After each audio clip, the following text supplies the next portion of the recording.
ايه اللي بيخلي مواليد الثمانينات والسبعينات دايما بيخافوا من التكنولوجيا؟ لو قسمنا الاجيال من حيث التكنولوجيا فهنلاقي ان اول جيل عاصر التكنولوجيا في مراحلها الاولى كان هو الجيل الصامت سايلنت جنريشن، ودول من مواليد سنه 1925 لسنه 1945، وسموه الصامت لان التكنولوجيا بالنسبه لهم كانت بعيده خالص عن تكوين شخصيتهم. اما جيل الطفره اللي هو من مواليد سنه 1945 لسنه 1964، دول بداوا يعاصروا صور كتير للتكنولوجيا في فتره شبابهم، زي اختراع التليفونات والتلفزيونات، لحد ما جه من بعدهم الجيل الاعظم والاقوى في تاريخ البشريه، جيل اكس، اللي هم من مواليد سنه 1965 ل 1980، ودول شافوا التكنولوجيا بكل مراحلها في حياتهم. يعني شافوا التكنولوجيا القديمه في طفولتهم وكبروا مع تطور التكنولوجيا الحديثه اللي هو عالم الانترنت والشاشات والموبايلات والكمبيوتر. وده جيل اتربى شويه على المبادئ القديمه والحديثه في نفس الوقت، واللي هتلاقيه بيقدر يستخدم التكنولوجيا كويس جدا، لكن التكنولوجيا مش مؤثره على حياته او مخلياه بعيد عن الحياه العمليه. ولما اتطورت التكنولوجيا اكتر ظهر جيل ميلينيوم اللي هو امتداد برضه لجيل اكس، وهم من مواليد 1981 لسنه 1996. وجيل اكس وميلينيوم معظمهم ان ما كانش كلهم هم دلوقتي ارباب اسر، يعني ابهات او امهات، وعندهم مسؤوليات وعندهم اطفال. ده غير ان قاده العالم ورؤساء الكيانات والشركات كلهم من جيل اكس وامتداده ميلينيوم. الجيل ده واللي هو مسؤولين عن اسر وعندهم اولاد ينتموا لجيل اسمه جيل زد، واللي هو من مواليد 1997 لغايه 2012. تم تعريف جيل زد ده على انه جيل التكنولوجيا، او اللي اتربى من اول ما اتولد على التكنولوجيا الحديثه وما شافش غيرها. يعني تيجي تقول لحد منهم عمرك شفت فلوبي ديسك او سي دي روم او شريط كاسيت او شريط فيديو، مش هيفهم اصلا انت بتقول ايه. او جرب تقول لحد منهم تعالى عيش من غير تكنولوجيا، ما يستحملش. في بعد جيل زد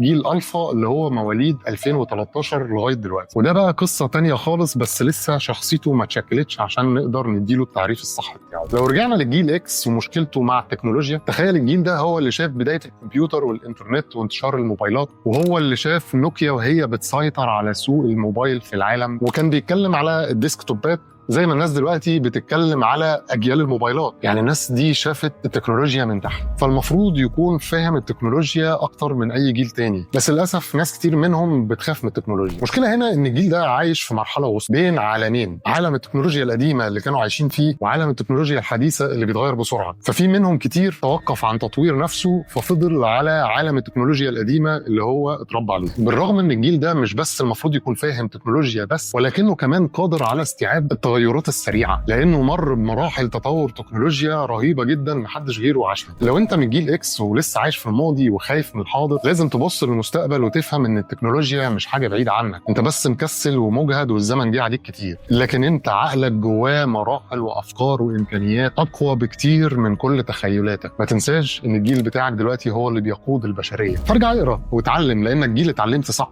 ورحت مدارس وجامعات ايام ما كان ليهم وزنهم، بس تعبك من الحياه ومسؤولياتك مخلياك مكبر دماغك. خد بالك انك في عمرك دلوقتي لو انت في الاربعينات مثلا، فانت عندك نشاط عقلي اضعاف جيل زد اللي اتربى على التكنولوجيا السهله ومعرفش مرمطه في حياته. فما تستناش تتعلم تكنولوجيا من اجيال اصغر منك، بالعكس انت اللي اتعلمت.